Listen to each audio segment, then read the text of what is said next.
Isso, muda a imagem, Pode colocar aquela imagem ali, boa.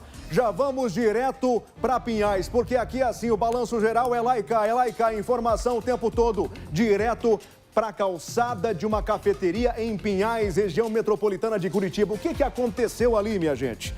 Pai e filha estavam numa cafeteria, de repente esses homens chegaram em um Jeep Compass, estacionaram, teriam ido cobrar uma suposta dívida. A primeira informação ao vivo no Balanço Geral.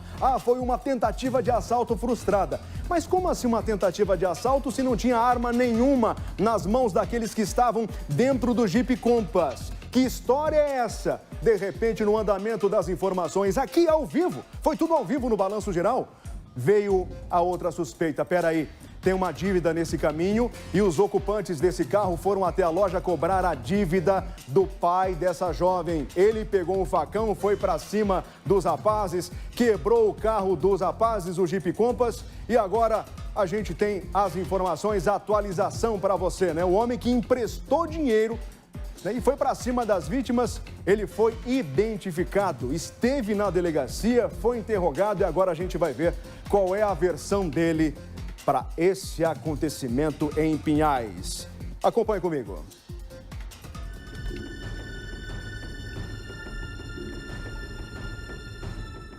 O depoimento durou mais de 1 hora e ele contou tudo o que aconteceu e o que fez para se defender. O Jeep Compass tem placas de São Bernardo do Campo, no estado de São Paulo, e está no nome da esposa dele. O veículo foi apreendido.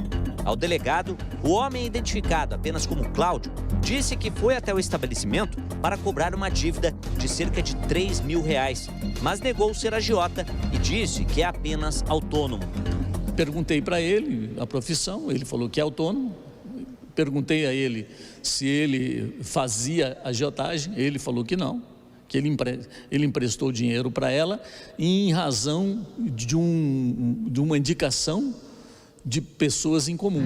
No entanto, ao fazer a cobrança da dívida para a dona, o pai dela teria pegado um facão e partiu para cima dele e do cunhado que o acompanhava. Eles falaram que foram cobrar. Na sequência, ele entrou no café, iniciou uma conversa, né? Que ele queria receber o dinheiro dele, porque já haviam se acertado que já tinha passado o prazo, tudo isso, e daí começaram a conversar ali. Logo em seguida entra um senhor, e daí estava um pouquinho alterado, e aí começou uma discussão. E a discussão que começou do lado de dentro do estabelecimento continuou do lado de fora. O cobrador da dívida disse que tentou fugir dos golpes com o facão e entrou no carro. Ele afirmou que em nenhum momento tentou atropelar essas duas pessoas, mas sim que foi uma tentativa de fuga. E na hora de engatar o carro, que era automático, ele errou na direção. Um dos 3 que estavam no bar abriu a porta do carro e começou a dar facãozadas no carro, nessa situação. Segundo o que estava de carona, quando a porta foi aberta, ele acabou recebendo um soco. Ele, pensando rapidamente em sair dali, o carro automático, ele engatou uma ré, né, e saiu. E acabou atingindo. Foi isso que ele falou. A intenção não era fazer nenhum atropelamento, e sim sair do local. E isto, segundo a versão deles. As câmeras de segurança registraram o que aconteceu.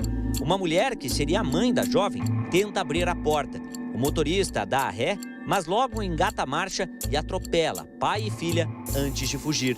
Eu vi uma senhora saindo dali, daí ela falou que estava tendo assalto, daí eu escutei os barulhos lá, daí eu fui ver, ela estava saindo já, sendo arrastada pelo carro. E eu vi o pai dela pegando o facão, batendo com o facão no carro, e vi que ela estava sendo arrastada para dentro do carro. Daí eu fui tentar tirar ela, na hora que ela caiu, o carro passou por cima dela e do pai dela uma vez, daí passou outra vez, daí eles desceram e foram embora. O carro agora vai passar por uma perícia. Nele as marcas do que aconteceu.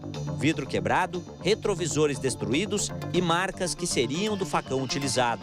A polícia quer ouvir as possíveis vítimas da situação, o homem e a mulher que foram atropelados. Eles já receberam alta do hospital e serão intimados para comparecerem na delegacia nos próximos dias. Nós temos que fazer uma apuração muito bem profunda, porque ali tem um atropelamento, lesão corporal, crime de dano, né? E eu não sei qual é a intenção do cidadão que desferiu aquelas facãozadas,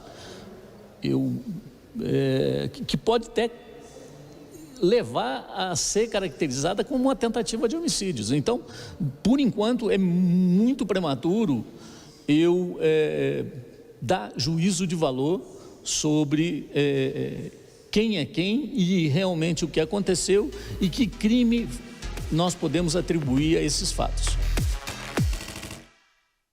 A família não falou comigo durante essa cobertura ao vivo. A família se omitiu em algumas situações, desconversou lá no Hospital Cajuru.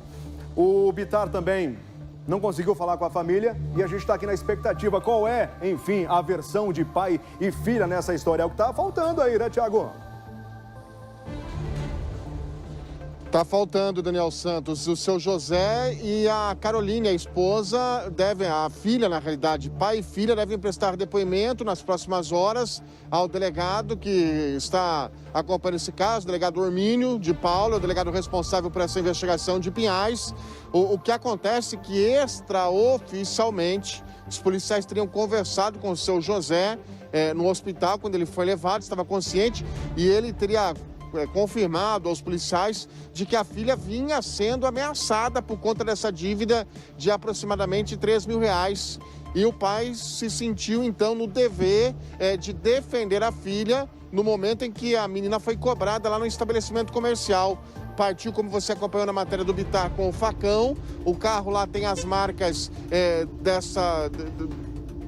desses golpes, né, que ele acabou desferindo ali no veículo, atingindo o automóvel, ficou marcado o carro lá com os golpes e vai confrontar, então, essas versões, tanto a versão das pessoas que já foram ouvidas, mas falta, inclusive, agora ouvir, então, o seu José e a dona Caroline lá na delegacia de Pinhais para a conclusão do inquérito. Eles receberam alta recentemente do hospital, o delegado está aguardando apenas a recuperação para que compareçam à delegacia e todo o caso seja esclarecido. Daniel Santos.